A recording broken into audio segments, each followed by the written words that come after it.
Hello everyone, कैसे हैं आप सभी। मैं खदीज़ा वेलकम करती हूँ आपके अपने चैनल साइंस होलिक में। और आज के इस वीडियो में हम लोग क्रोमोसोमल थियोरी ऑफ इनहेरिटेंस की स्टडी करने वाले हैं। तो चलिए बिना देर किए जो है हम अपनी टॉपिक की तरफ मूव करते हैं। और सबसे पहले ये देखते हैं कि ऐसे कौन से रीजंस थे जिसकी वजह से जो है मेंडल के जो एक्सपेरिमेंट थे उनको जो है वो रिच या वो जो है रिकॉग्निशन या वो पॉपुलैरिटी जो है नहीं मिली। क्या रीजंस थे? तो सबसे पहला जो रीज़न है कि लैक ऑफ कम्युनिकेशन था। मीन्स जो है उस समय जो है कम्युनिकेशन जो है इजी नहीं था, जिसके वजह से जो है उनके जो एक्सपेरिमेंटल रिजल्ट थे या जो इंफॉर्मेशन थी एक्सपेरिमेंट के रिगार्डिंग वो जो है ज़्यादा से ज़्यादा लोगों तक जो है कन्वे ना हो सकी। सेकेंड जो है ये था कि मेंडल जो है अपने एक्सपेरिमेंट्स में जो है फैक्टर्स के बारे में बताया था कि फैक्टर्स में जो है क्या होते हैं, जेनेटिक इन्फॉर्मेशन कैरी करते हैं और जो है वो वन जनरेशन से जो है नेक्स्ट जनरेशन तक जो है उस इंफॉर्मेशन को ट्रांसफ़र करते हैं और उसी फैक्टर को जो है बाद में जो है जीन्स के फॉर्म में जो है जाना गया। तो लोगों को जो है ये बिलीव नहीं हुआ कि ऐसे कुछ फैक्टर्स या कुछ ऐसे चीज़ होते हैं जो है हमारे इंफॉर्मेशन को कैरी करते हैं। थर्ड चीज़ ये थी कि मेंडल जो है खुद एक मैथमेटिशियन थे और उन्होंने जो है अपने मैथमेटिकल कंसेप्ट्स को जो है फर्स्ट टाइम बायोलॉजिकल एक्सपेरिमेंट्स में जो है इंट्रोड्यूस किया था, जो कि उस समय के लोगों को जो है ये इलॉजिकल लगा और अनएक्सेप्टेबल लगा। तो कुछ ये तीन रीजन से थे जिसकी वजह से जो है मेंडल के एक्सपेरिमेंट को या मेंडल के वर्क को जो है 1900 तक जो है वो रिकॉग्निशन वो पॉपुलैरिटी नहीं मिली। क्लियर? मूव करते हैं हमारे नेक्स्ट टॉपिक पे। तो हमारा टॉपिक है what is chromosomal theory of inheritance. क्या है? तो देखिए, दो साइंटिस्ट थे, वॉल्टर शटन एंड थियोडोर बोवेरी। ठीक है, शटन और बोवेरी दोनों अलग अलग साइंटिस्ट हैं और दोनों ने जो है अपने अलग अलग एक्सपेरिमेंट्स किए, मीन्स अलग अलग अपनी स्टडी की। शटन ने जो है ग्रास होपर पे स्टडी किया, ग्रास होपर पे स्टडी किया और बोवेरी ने जो है सी अर्चिन पे स्टडी किया इन 1902 में। ठीक है, किस लिए? क्रोमोसोम की स्टडी के लिए और मियोसिस की स्टडी के लिए। ओके, और उसके बाद से उन्होंने जो है क्रोमोसोमल थियरी ऑफ इनहेरिटेंस को दिया। It is the fundamental theory of genetics. Means ये जो थियरी है, मीन्स अगर आपको जो है जेनेटिक्स को स्टडी करना है, जेनेटिक्स को सीखना है, तो आपको जो है क्रोमोसोम के कंसेप्ट को समझना होगा, उसके बारे में अंडरस्टैंडिंग करनी होगी।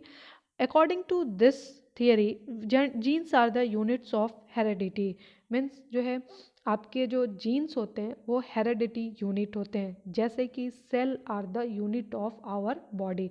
मीन्स हमारी बॉडी जो है सेल से मिलके बनी होती है, ठीक वैसे ही हेरेडिटी को या हेरेडिटी के कंसेप्ट को जो है जीन से इन्होंने जो है रिलेट किया है। Means genes are the unit of heredity and are found in chromosomes. और ये जो जीन होते हैं वो हमारे क्रोमोजोम पे क्या होते हैं? प्रेजेंट होते हैं।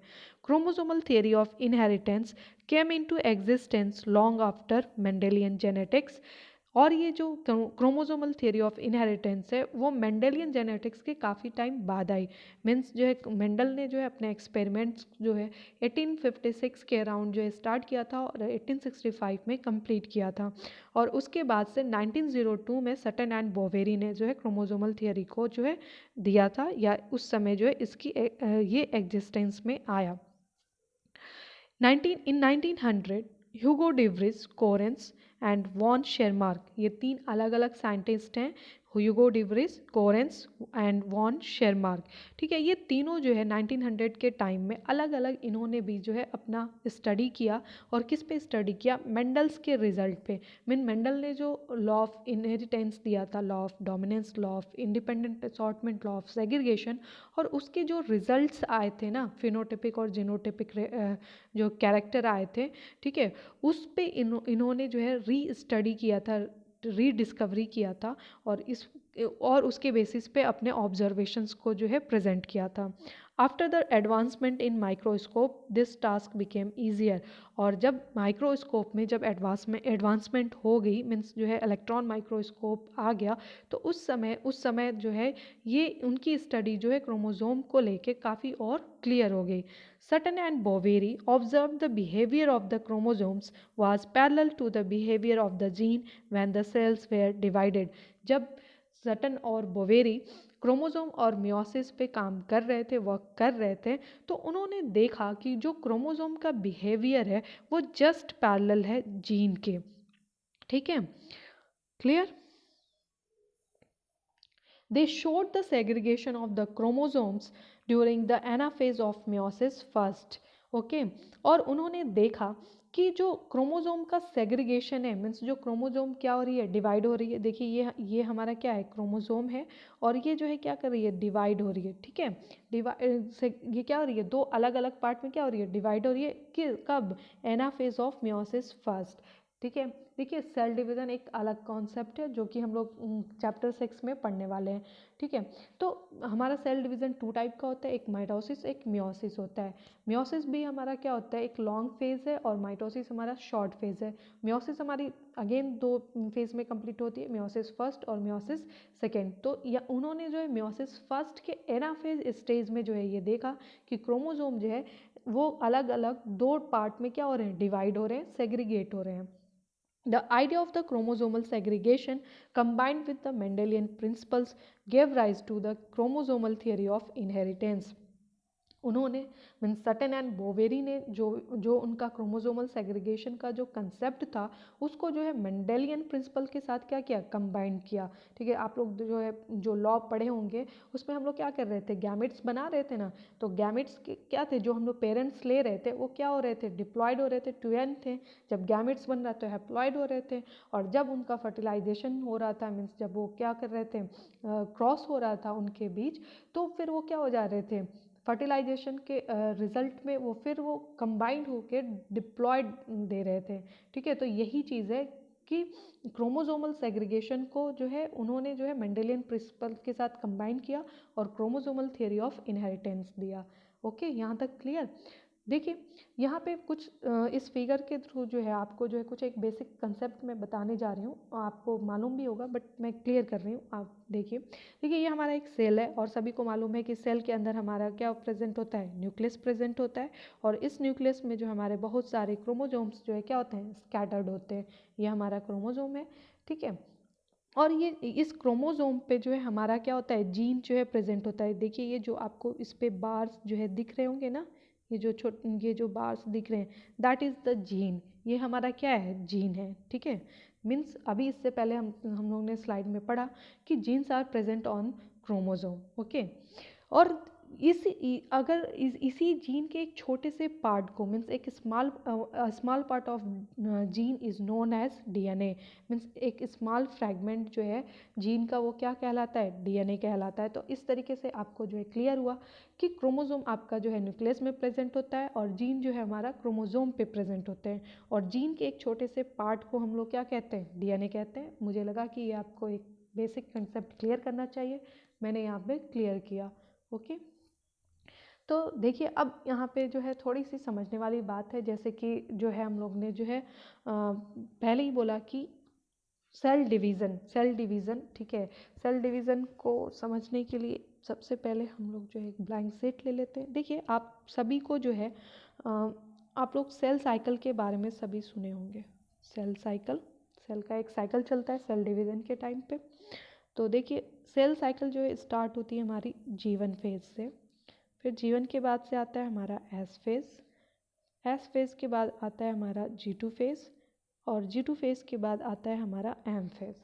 तो जो हमारा जीवन फेज़ होता है ये हमारा प्रिपरेटरी फेज़ होता है। मीन्स इसमें जो है सेल हमारी प्रिपेयर होती है फॉर सेल डिवीज़न के लिए। ओके, एस फेज़ में हमारा जो है डीएनए जो हमारा कंटेंट है वो क्या हो जाता है, डबल हो जाता है। डीएनए कंटेंट हमारे क्या हो जाते हैं, डबल हो जाते हैं, क्योंकि सेल जो है जब डिवाइड होने जाती है तो सेल के सारे कंटेंट जो है क्या होते हैं, डबल होते हैं। बट एस फेज में डीएनए कंटेंट जो है डबल होता है। फिर G2 फेज में जो है सेल जो है पूरी तरीके से क्या हो जाती है, प्रिपेयर हो जाती है for the cell division. M phase फिर G2 फेज के बाद जो है फिर हमारा एम फेज में जाता है, और इस एम फेज से जो है सेल जो है क्या होती है, डिवाइड होती है। और आपको जैसे कि मैंने बताया कि एक होता है माइटोसिस और एक होता है हमारा मियोसिस। ओके, तो यही है। देखिए यहाँ पे एक और मैं फिगर से जो है समझाने की कोशिश कर रही हूँ। देखिए ये हमारा सेल है, सेल के अंदर हमारा न्यूक्लियस, और इसमें जो है हमारा जो है क्रोमोसोम। ओके, अब ये सेल जब डिवाइड करने जा रही है तो ये हमारी होती है 2n, मीन्स होती है हमारी डिप्लॉयड। ओके, जब ये मियोसिस में यहाँ पे बता रही हूँ क्योंकि एनसीईआरटी में जो है क्रोमोसोमल थियरी ऑफ इनहेरिटेंस को बताने के लिए जो है इन मियोसिस का जो है एग्जाम्पल लिया। जब ये डिवाइड होती है तो ये सेल जो है डिवाइड हो जाती है 2 पार्ट में, 2 सेल्स में। ठीक है, तो इसका जो क्रोमोसोम होता है, इसका जो क्रोमोसोम है, सपोज वो क्या हो गया, ऐसे, ये ऐसे। ठीक है, फिर जो है ये सेल जो है मियोसिस सेकेंड होती है, तो ये जो है अगेन डिवाइड हो जाती है 2 सेल्स में। ठीक है, फिर ये भी मियोसिस सेकेंड होता है तो 2 सेल्स में क्या हो जाती है, डिवाइड हो जाती है। तो इस तरीके से हम ये जो है यहाँ पे एन, ये 2n से क्या हो गए, एन एन, फिर यहाँ से भी n number n number n number n number. तो हमको 4 जो है हैप्लॉयड डॉटर सेल्स या हैप्लॉयड जर्म सेल्स का क्या होता है, फॉर्मेशन।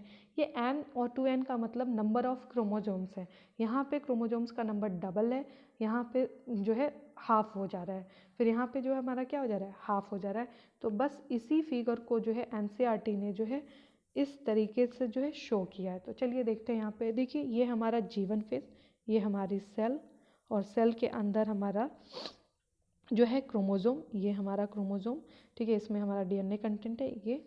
ठीक है, G2 फेज इन्होंने स्किप करके रखा हुआ है, बट हम जो है फिर भी समझने की कोशिश करेंगे। G2 फेज में गया तो ये क्रोमोसोम जो है डिवाइड हो गया, और जो है डिवाइड करें डबल हो गया। ठीक है, तो ये जो है हमारा ये सिंगलेट जो है बाईवैलेंट बन गया। ओके, और ये जो बाईवैलेंट जो है टेट्राड बन गया G2 फेज में जाके। अब G2 से ही इन्होंने जो है डायरेक्ट स्किप कर दिया मियोसिस फर्स्ट के एनाफेज स्टेज में। और एनाफेज स्टेज में ये होता है कि जो क्रोमोसोम होते हैं वो जो है हाफ जो है इक्वली जो है डिवाइड हो जाते हैं और अपने अपने अपोजिट पोल पे जो है कंस्ट्रक्ट कर जाते हैं। तो देखिए ये वाला जो है यहाँ पे जो है मीन्स ये सेल जो है यहाँ पे एनाफेज फर्स्ट के इस स्टेज में जो है क्या हो रही है, डिवाइड हो रही है। ठीक है, और डिवाइड होके जो है फिर मियोसिस सेकेंड के जो है स्टेज में चली गई, जो कि मैंने बताया था यहाँ पे 2n से यहाँ पे n नंबर, वही वाला वही, हाँ 2n से जो है यहाँ पे n नंबर। ठीक है, n नंबर जो है डिवाइड हो गई। और फिर जो है इस एन से फिर ये जो है एना मियोसिस सेकेंड का एनाफेज, फिर यहाँ पे अगेन ये जो है ये वाली ये जो क्रोमोसोम जो है डिवाइड होके एक ये बनाया, एक ये क्रोमोसोम बनाया, मीन्स 2 इक्वल पार्ट में क्या हो गए, डिवाइडेड हो गए। ये जो है इसमें हाफ हाफ जो है डिवाइडेड हो गए, ये जो है हाफ हाफ डिवाइड, ये ग्रीन वाला हाफ हाफ डिवाइडेड हो गया। अब ये मियोसिस सेकेंड वाला जो है फिर अगेन डिवाइड करेगा, तो ये जो है सेपरेट होके ये वाला, और ये सेपरेट होके जो है ये ऐसे, और ये जो है सेपरेट होके ऐसे। तो n नंबर जो है फिर से सेल्स जो है बन गए। अगेन सेम जो है ये इससे जो है ये, और इस वाले से ये, और ये वाले से ये क्रोमोसोम, और इस वाले से ये ग्रीन वाला क्रोमोसोम। तो इस तरीके से अगेन जो है n नंबर सेल्स हो गए। तो इस तरीके से हमको जो है 4 जो है जर्म सेल्स जो है मिले। ठीक है, तो इस तरीके से जो है हम लोग ने ये सीखा कि कैसे क्रोमोसोम्स जो है क्या होते हैं, एनाफेज में जो है क्या होते हैं, डिवाइड होते हैं। ठीक है, क्लियर। तो अब हमको देखना है ओवरव्यू कि क्रोमोसोमल थियरी ऑफ इनहेरिटेंस का क्या ओवरव्यू निकला, क्या कंक्लूजन निकला। तो देखिए chromosomes and genes both occurs in pair. जो क्रोमोसोम और जीन्स होते हैं दोनों के दोनों जो है हमारे क्या होते हैं, पेयर्स में होते हैं। पेयर्स मतलब होता है क्या, 2। ठीक है, 2 के 2 हाँ, दो मटेरियल को हम लोग क्या कहते हैं, पेयर करते हैं, ठीक है। तो क्रोमोसोम भी हमारा क्या होता है, पेयर में होता है, ठीक है। मान लेते हैं सपोज, ठीक है, ये हमारा क्या है, न्यूक्लियस के, चलो न्यूक्लियस नहीं बनाएंगे, ये जो है हमारा क्या है, क्रोमोसोम, ये क्रोमोसोम, ठीक है। अब ये क्रोमोसोम जब क्या होगा, स्प्लिट होगा, डिवाइड होगा, ठीक है, तो क्या बनेगा, एक टेट्राड स्ट्रक्चर बनेगा ना, कुछ यूँ, फिगर जो है ख़राब बना, फिगर कुछ ऐसे बना, ठीक है। तो ये क्रोमोसोम जो है क्या हो गया, पेयर में हुआ, एक ये और एक ये, ठीक है, दो सेट हुए ना, तो इसी को हम लोग क्या कह रहे हैं, क्रोमोसोम क्या होते हैं, पेयर में होते हैं, ठीक है। ऐसे ही जीन, ठीक है, जैसे कि हम लोग ने इससे पहले पढ़ा था कि जीन जो है क्या होते हैं, एलेलिक फॉर्म में होते हैं। सपोज हम लोग ऐसे कैरेक्टर ले रहे थे ना, ऐसे, ठीक है, तो ये हमारे क्रोमोसोम, जीन हमारे क्या होते हैं, क्रोमोसोम पे प्रेजेंट होते हैं। तो एक ये यहाँ पे इस वाले होमोलॉगस क्रोमोसोम पे प्रेजेंट होते हैं ऐसे, ठीक है। तो इस तरीके से, तो ये भी हमारे जीन भी हमारे क्या होते हैं, पेयर में होते हैं, या तो ऐसे लिखो या ऐसे, इस तरीके से, या फिर ऐसे, अच्छा ये वाला तो सेम था,